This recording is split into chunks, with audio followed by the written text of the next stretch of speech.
How's it going, friends? Welcome back to another tier list video. Today we're going to be talking about the final bosses of Yakuza.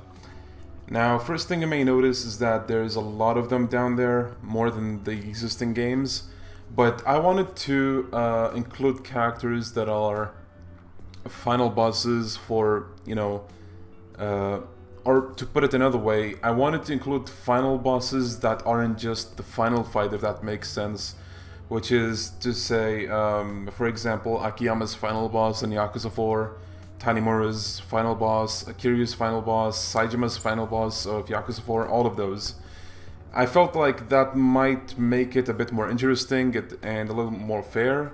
And I mean, in a way, they are the final bosses for those respective characters. So those are going to be included in this. And yeah, without further ado, let's just get into this. I'm going to start with the chronological order, not the one that you see over here from left to right. And also one more thing, obviously since this is the final boss tier list, there's gonna be a lot of spoilers. So if you don't want any of that, then I advise you to get out of the video. And also, one more note, the final boss for Yakuza 7 is not going to be named, and I will try not to bring up any kind of a plot point when it comes to him. And even then, I will put the timestamps in the description so that you know which timing you have to be careful of in case you don't want to get spoiled. And I'll give you a warning again when I get to it. But anyway, right, let's start off the list with Yakuza 0's final bosses. Now, there's Shibusawa, of course, but I also wanted to include Laogui because he's the final boss of Majima. Now, Laogui, this does not need much thinking at all. Laogui, honestly, S tier. Now, Shibusawa is great and all, but I don't see as many people talking about the fight of Laogui as much as with Shibusawa, for understandable reasons. I mean, Shibusawa is the final, boss fight in Yakuza 0. But with that being said, I would put it this way: Laogui is one half of the final boss of Yakuza 0, and given the all of what you see in Yakuza 0 and all of what he does, all of what Dojima makes him do, like you don't know, or maybe you know, that Dojima is more to blame than Laogui, but Laogui is also, of course, equally to blame because he's an assassin, and being an assassin is not alright. And Laogui is, I would say, one of those characters that you love to hate, if that makes sense. This kind of character, I feel like, is tough to kinda write, if that makes sense, because it's so easy to get like this villain that kills off a character you love, but they get killed off for a stupid reason, you know what I mean? But with Laogui, they made it in a way that sure, you get angry as hell, with what he does, but it makes fighting him so satisfying. And the quick time events they provided for this guy are fantastic. I absolutely love them. And yeah, the dynamic intro is also delicious as hell. I fucking love it. But yeah, with that boss aside, I also included the Chinese variant of the Chinese game version variant of Laogui, which maybe not many people know about him, but this guy over here is called Sam Lee, and in the Chinese version of Yakuza 0, they introduced this guy as a placeholder for, well, not a placeholder, but they replaced Laogui with this dude. Sam Lee is a famous actor in Hong Kong, I believe, and to market the game more successfully over there, they brought this guy to replace Laogui. And getting into my thoughts about him, now don't get me wrong, I think Sam Lee looks amazing. He has that calm, collected assassin look to him, which is don't judge a book by its cover kind of appearance more than the original Laogui, and I like it. But I'm gonna put this dude in A tier because I just prefer the original Laogui's appearance. It's much more intimidating. He looks like a fucking demon, okay? And that alone, I would say, makes the original one better than Sam Lee. Even though Sam Lee is also fantastic, I like that. I like the model for him. Okay, now with both Laoguis aside, it's time to move on to Shibusawa. Shibusawa, I don't think,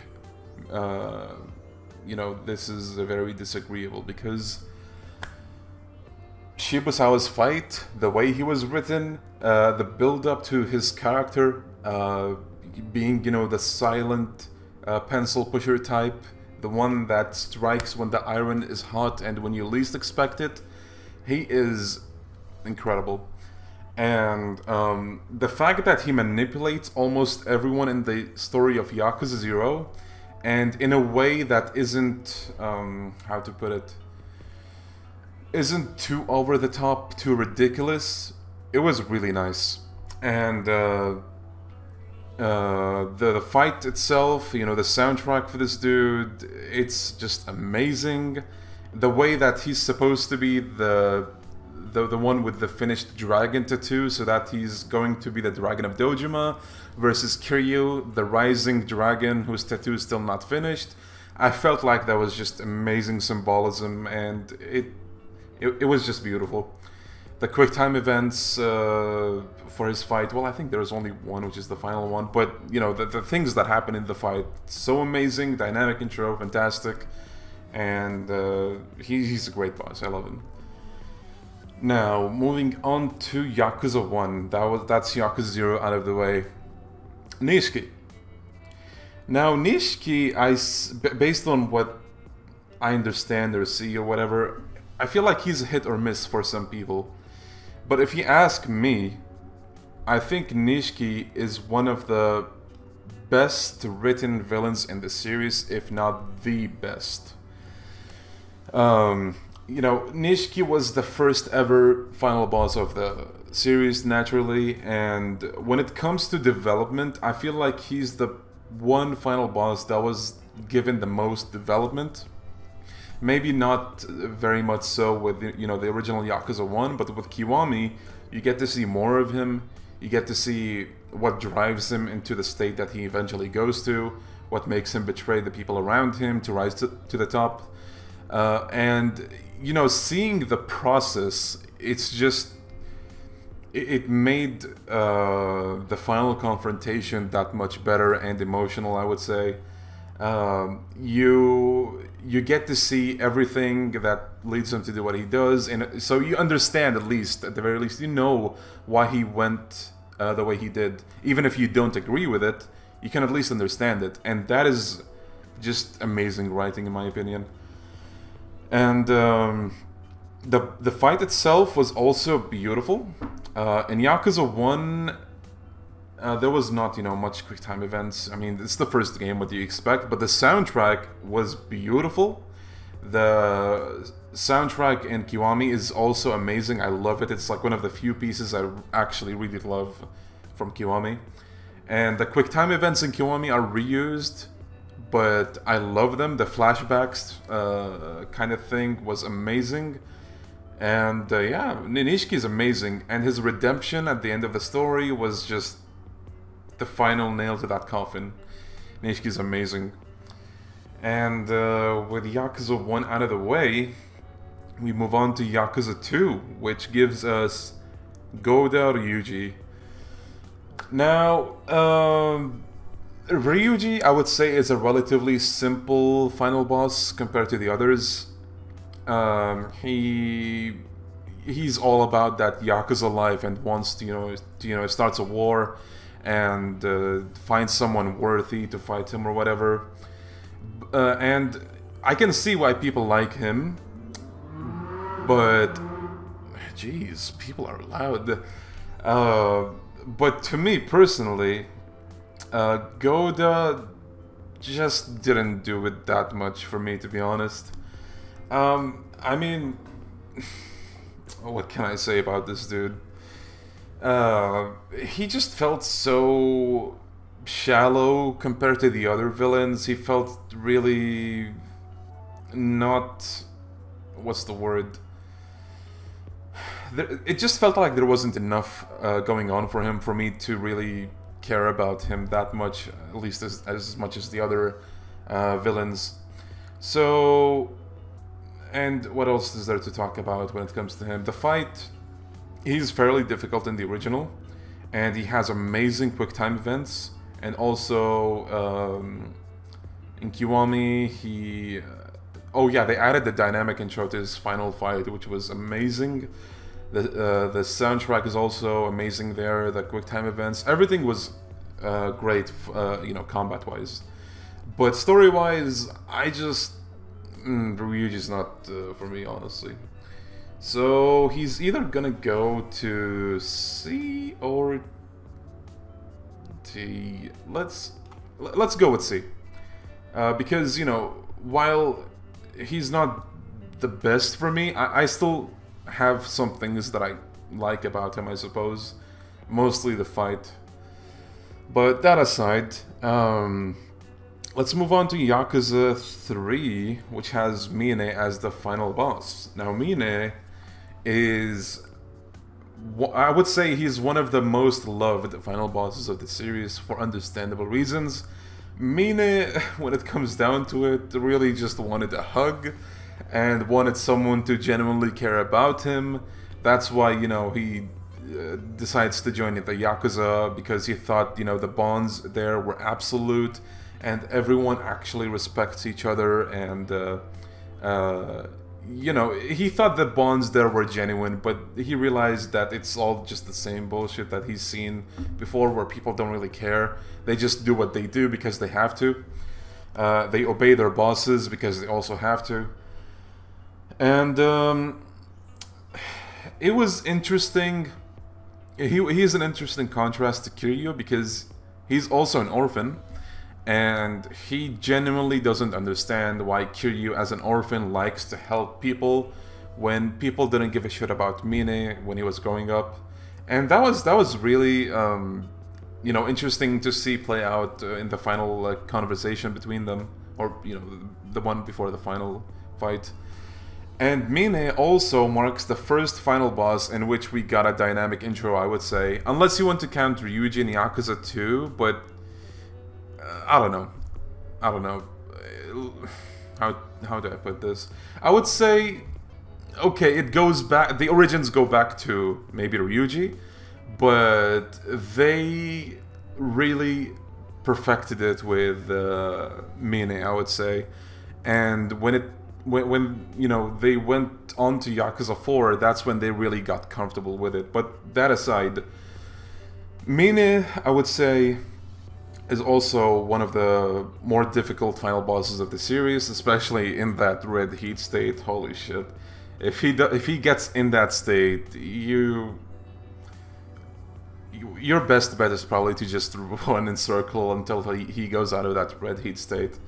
So yeah, Mine, a very interesting villain. I like him. But let's see, are there any downsides to him? None that I can think of, I believe. It's just that he felt maybe kinda simple in a way. Even though I like simple, but you know, when you put him up against someone like Nishiki, who is really well developed, has a personal connection to Kiryu. I just love when stories get personal, for me.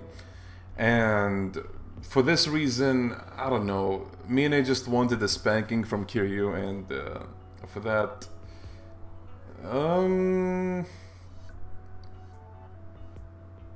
let's put him at B tier for now.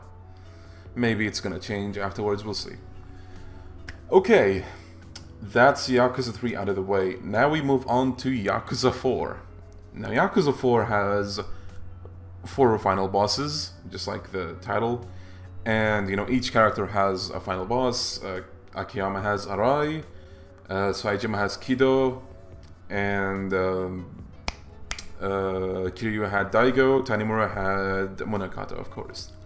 Now, let's go with the order that they start with, which is firstly with Akiyama. Akiyama has Arai. Now, Arai. Okay.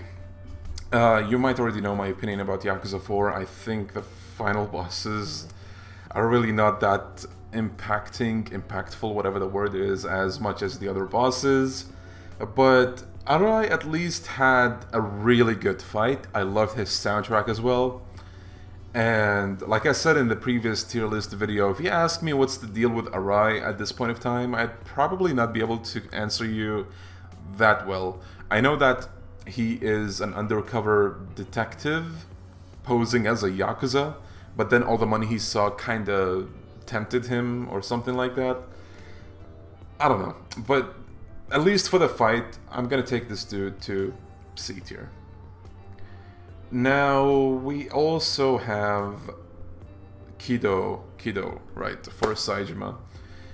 Kido's dynamic intro was amazing, just like Arai's. I also love his.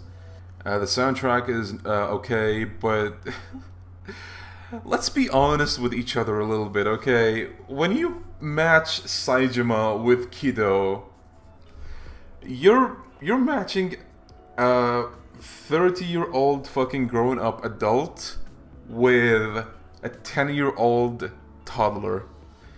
And it just... it didn't feel fair in any way whatsoever. It just felt like Kido was getting fucking lectured around by Saejima. And story-wise, I mean...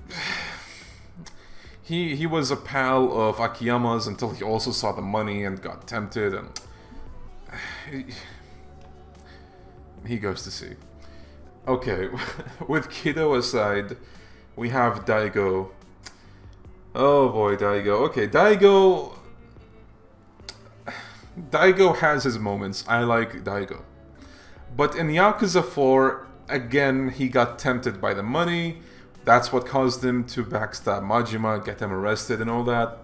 The fight was cool, just like Arai and Kido, but... why did you have to do that, Daigo? And, at last, for Yakuza 4, we have Munakata.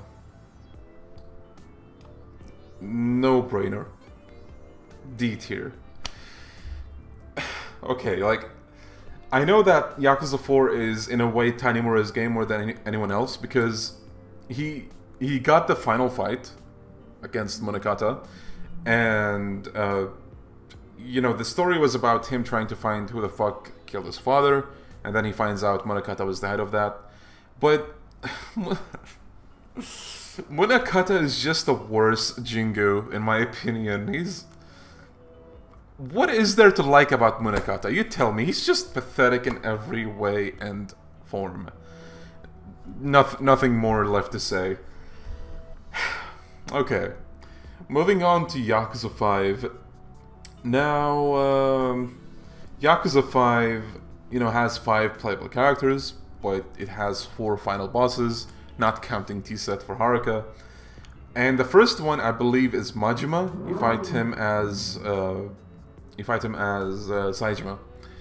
And the fight between the two was... it was amazing. The soundtrack was cool.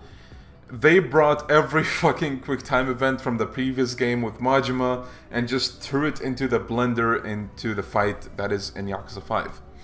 So, for that reason, the fight felt like it had a lot going for it. It was really good. But... Yakuza 5. I'm gonna give him the B tier. I really liked the fight, and you know, the only thing that dragged it down was the fact that... who are you kidding, dude? You're telling me Majima got captured in fucking chains, and he was forced to be the slave of Kurosawa? It just sounds so stupid. It felt really forced too, like, please, no. And after that, we have Kanai. Now, Kanai, I would say, is the who was it? Who was the name again? Saito, the Saito of Yakuza 5.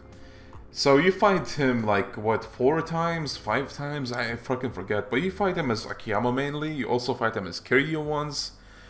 And this dude just fucking gets in your way at every given moment. And not even in the good way like Kuze, I would say. This guy just... He's so fucking... He betrays... Where do I even begin with this guy? They make you hate him, and then he betrays his own allies, which is, you know, Katsuya. He becomes... At least I'll give him one thing. The final fight against him was really cool. I loved it. Where he fights against Akiyama, and Akiyama wants to protect Kamurocho from this guy and the Omi's invasion. I'll take him to C tier.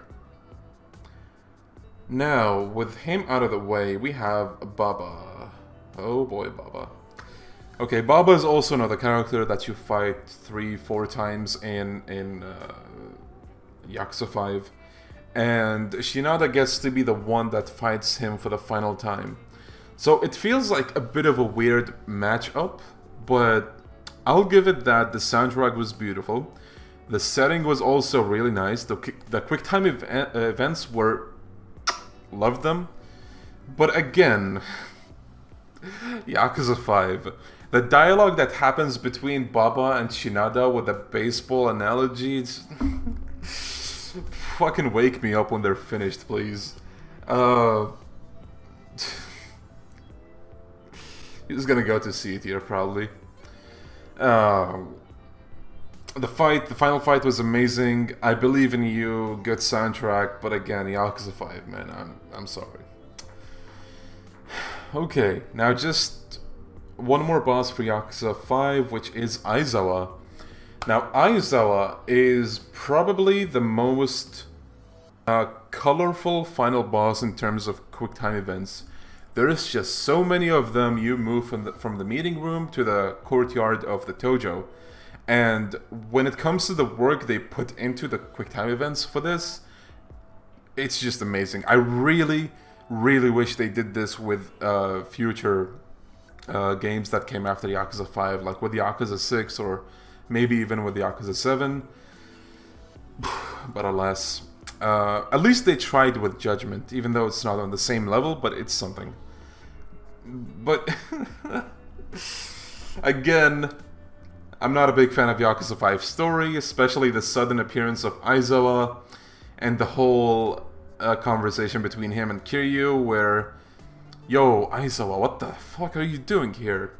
And Aizawa's like, you know, man, I'm actually not sure myself. Maybe the writers just wanted to throw a surprising plot twist of a final boss, so they just put me here. I'm sorry, Aizawa. You're probably gonna go here just for the QuickTime events. But story-wise, I'm sorry, but thumbs down. Now, moving on from this to Yakuza 6. Yakuza 6, of course, had just Kiryu playable, and the final boss was Iwami. Now, Iwami is another controversial final boss when it comes to a lot of things, not just story, but also gameplay, because gameplay-wise, he just had one quick time event in the middle of the fight, and there wasn't even a quick time event that concluded the fight, which, at least if they put that, maybe the fight would feel a bit more conclusive, but nope. Not even that. I mean, he had a great dynamic intro, with everyone, you know, just fighting and all that. And the QuickTime event that they put in is nice, but I really wish they did more. Maybe a second phase or something like that. But for what it's worth, story-wise, this guy, for me, was the kind of guy that makes you hate him. That, you know, it made the fight that much more satisfying to smash his face in. Kind of like Laogui, I would say, but at least Laogui, had more, you know, going on in the fight compared to Kiwami. And for this reason, Kiwami is probably going to go to A. Because, like I said, as much as I like the story, the boss story-wise, made you want to smash his face in, he... Like, for me, I actually love vile final bosses that just have nothing redeemable to them, and they're assholes because they can be, you know what I mean? Similar to Shibusawa, but even Shibusawa, I would say, had some kind of motivation. You know, Shibusawa had a father who was a politician, I believe, and I don't remember exactly what happened, but his co-workers drove him to suicide, and that really hit Shibusawa. So he wanted to, how do I put it?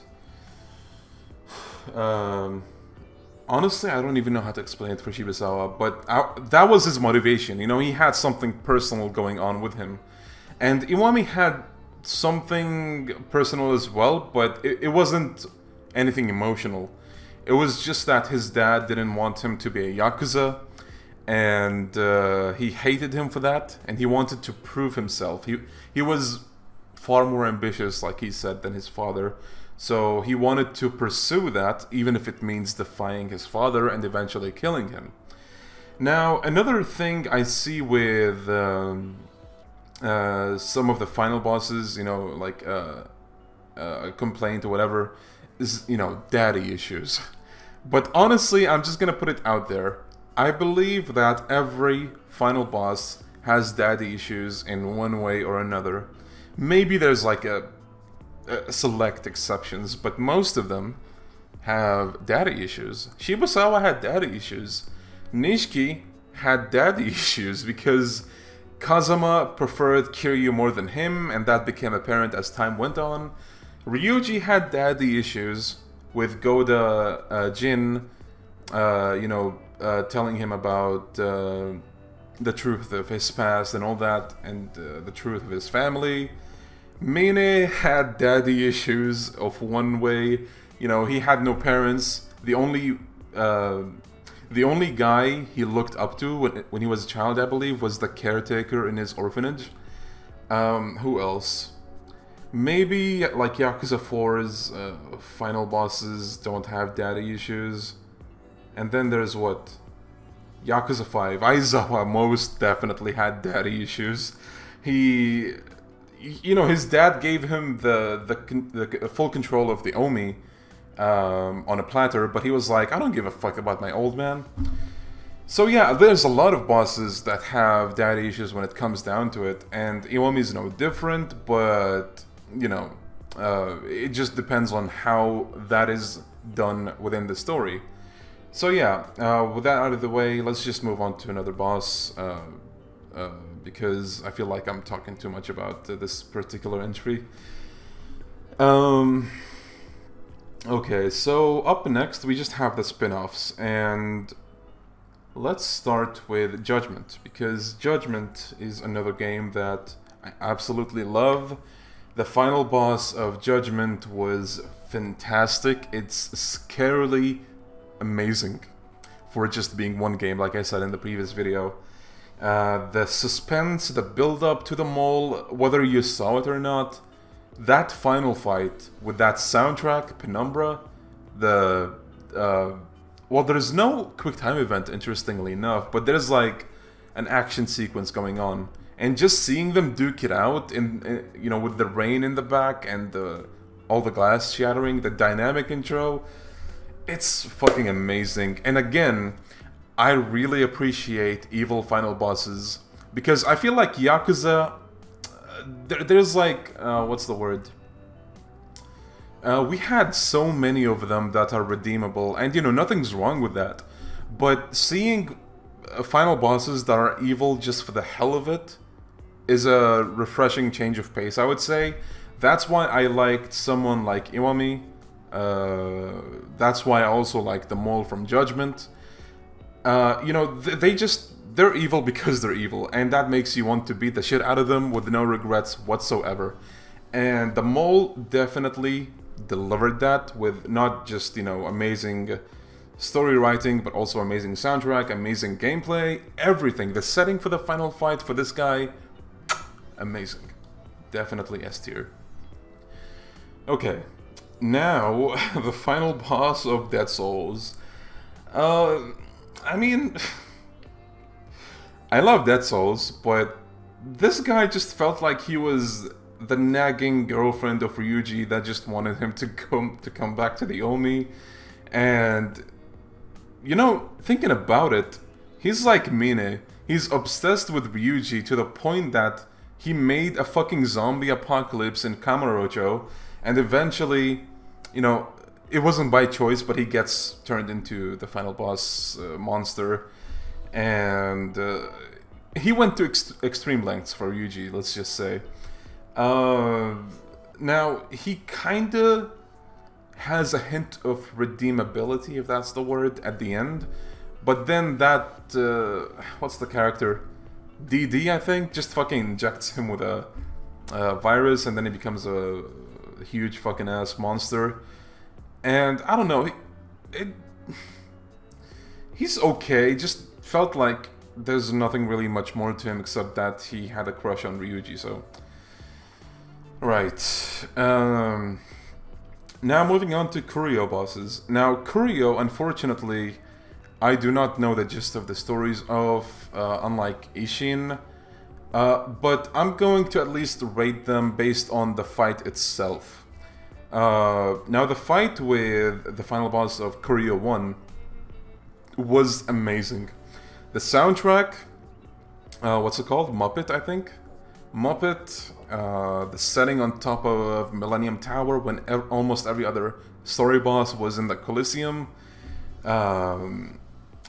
You know, you just have two dudes duking it out on top of the rooftop, and the soundtrack is just amazing.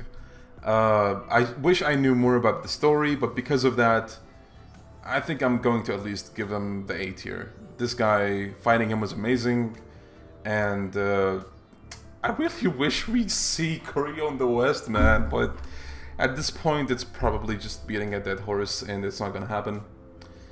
Oh, I just realized I forgot about 7's final boss. No worries, we'll get to him after Kurohyou. Okay, now Kurohyou 2 had this dude who was pretending to be blind, but he was actually not blind. He has Born to be Wild, enough said. Amazing soundtrack, and the fight again was also on top of Millennium Tower. And I don't know what else to say about it. It just felt so awesome. And he also redeemed himself in a way that I liked. And I don't know, I think I'm gonna take this dude to A tier. The fight was just that good. Right, so now I'm gonna talk about Yakuza 7's final boss. So if you don't want spoilers, avoid this segment and move on to the next segment for Ishin or Kenzan. And again, I'm not gonna mention story details about him, I'm just going to rate him with, you know, general talk. Now, the final boss of 7. Again, I only played 7 in the Japanese release, so like Kurohyou and Ishin and Kenzan, I can't speak much about the story, but gameplay-wise, based on what I see of him, I kinda honestly wish there was more to it, but for what was there, and you know, for the characters being who they are, I can let it slide and forgive it for being the way it is. Because Yakuza's... Okay, maybe I shouldn't say this, but let me just put it up here. Maybe I'll explain on this at a later date in a separate video. We'll see about it, now that, you know, the discussion videos are a thing. But I'm gonna place him at A for now. I like the final boss, the setting, it's nice. But like I said, I wish there was a bit more to it, like quick time events and that kind of thing. But the one that was there it was amazing. They did it better than the quick time event in Iwami's fight, I would say. Because in Iwami's fight, it was just in the middle of the fight and then you finish the fight normally, there's nothing to end it with. But with 7, they thankfully knew the mistake and they put this quick time event at the end to make it feel that that much more impacting, I would say. Okay, now moving on to Ishin's final boss, Takechi Hanpeita. Takechi... Okay, so I went through Captain Epic 3's guide when I played this game. I read the summary that he wrote, and again, it's an excellent guide. If you're thinking of importing Ishin, definitely check out his guide. But with that aside, honestly, I feel like this guy is forgettable, at least for me. And again, the samurai games just don't do it for me, like I said. I much prefer the mainline games and the spin-offs that, you know, take place in Kamurocho. The fight was great. There's like multiple kind of action sequences that take you from a place to a rooftop. That was really nice. But story-wise, I honestly can't remember what was this guy's deal. So, for what it's worth, I'm gonna at least put him on C tier. Okay, now there's only just one boss remaining, which is the final boss of Kenzan, Sasaki Ijiro, I think, or something like that.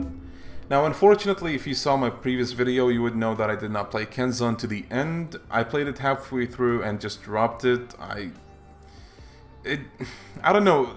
Kenzan and Ishin just didn't grip, is that the word? Yeah, they didn't pull me in as much as the other games, and I don't know. So to be fair to this dude, I'm not gonna put him anywhere. I'm just gonna, you know, tell all of you that I didn't finish Kenzan and leave it at that. And with that being said, this is my personal tier list of final bosses of Yakuza. Now, you know, again, like with the previous list, this is a subjective list. I am not forcing anyone to agree with me, and nor should you agree with me for any reason if you don't, you know, share the same opinion or whatever. Everyone is entitled to their own opinion, and, you know, that's the beauty of opinions, right? So again, like with the last video, feel free to have civil discussions in the comments. You know, which boss is S tier for you? Why is he S tier for you? What makes him special in your opinion compared to others? I'd like to read through some of your comments and see what you guys think of, you know, the bosses and this tier list as well. And with that being said, if you made it to the end, then congratulations, champ. I really appreciate you sitting through all of this. And before we end the video, a special thanks to the Hania members of the channel: Godfather Grizz, Axeo Silas, X2009, Miyuran, Kaiser Redgrave, Rufus, Nathan Johnston, Rain, Sniper712, Extreme Reaper, Satoshi Yagami, When Idiots Play Games Together, and Speedwagon1809. Thank you folks so much for supporting the channel. I really appreciate that you are sticking around for as long as you did, and hopefully you continue to enjoy my content. And that's it for this video, and I'll see you next time, maybe on a different tier list or something like that. We'll see. But until then, take care, stay healthy, and bye-bye.